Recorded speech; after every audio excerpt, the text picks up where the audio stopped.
Georgia is a 2.5-point favorite in the national championship game over Alabama. It's the third time since 2010 that Alabama has been an underdog. Each of the previous two times came against Georgia, and each of the previous two times, Alabama won by at least 17 points.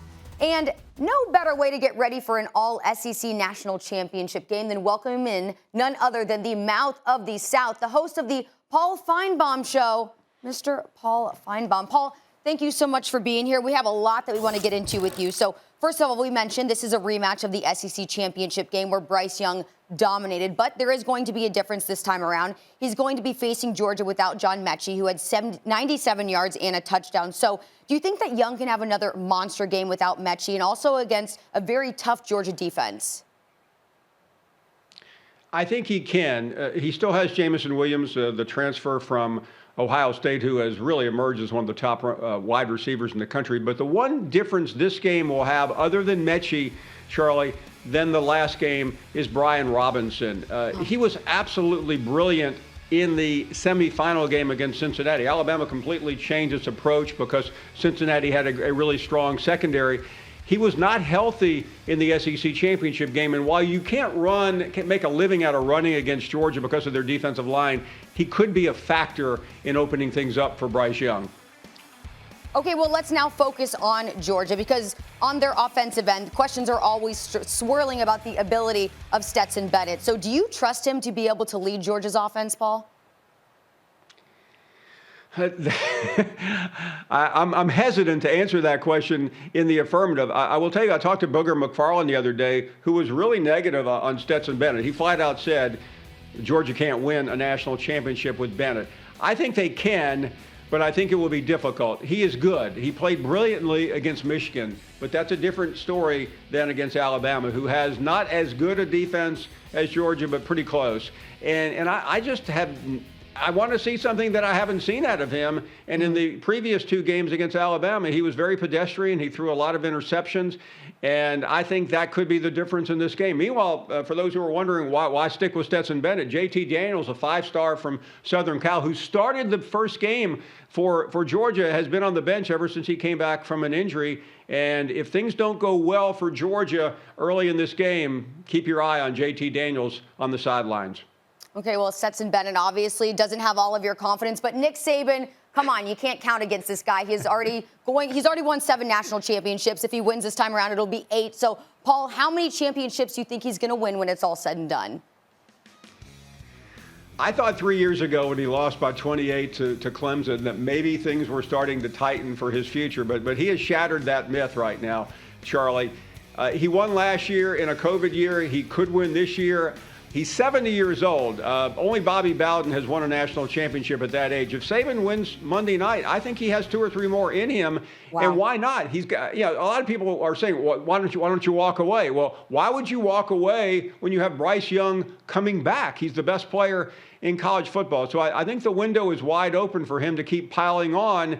And, he's not only the best coach in college football history, Charlie. We're beginning to think about him in the conversation for the greatest coach in any sport if he wins again Monday night. Okay, well, stepping away from the national championships for just a second, because we know you love the SEC, and as great as Alabama and Georgia are, would you say this rematch is a good thing or a bad thing for college football as a whole? And actually, I'm sorry, I was reading ahead, so we are sticking with the national championship game for now. Charlie, I think if I read my contract correctly, I'm not allowed to say anything other than this is the greatest game in the history of mankind. Oh, okay, but there I am you going go. to answer.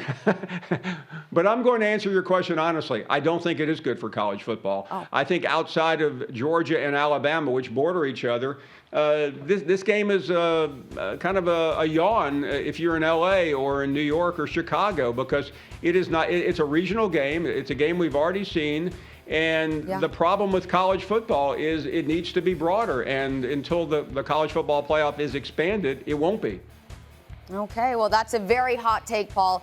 Now we want to talk about someone that you are a fan of, because there has been speculation that your good pal Jim Harbaugh could entertain the opportunity of leaving college football for an NFL head coaching job. So if it were up to you, where would you rather see him go? Do you think it's better for him to go to the NFL or stay where he is? I think you should leave. I don't think it's even a close call. Let's talk about a couple of things first of all. A year ago, he got called in, and his salary was cut in half. And he proved everyone wrong, but the problem is still going to be the same for Jim Harbaugh. He's got to deal with Ryan Day and Ohio State, and while they won this year, I don't think he can make a living depending on that.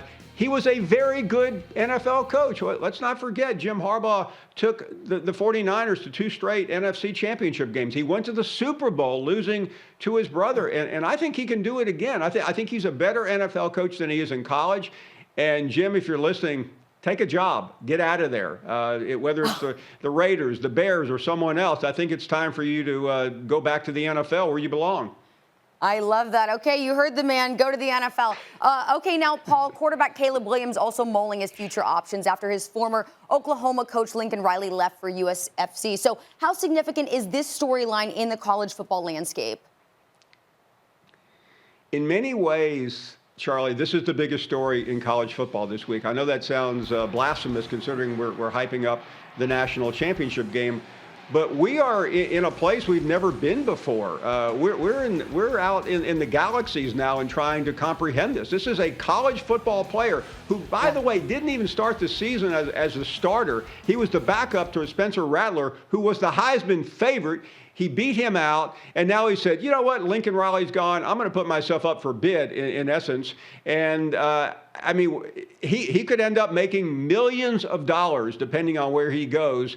We are talking about college football here, and the president of the NCAA uses the word amateur athletes, student athletes. That's a crock. I mean, this is the new world, and we are living in it, and we're not going back to.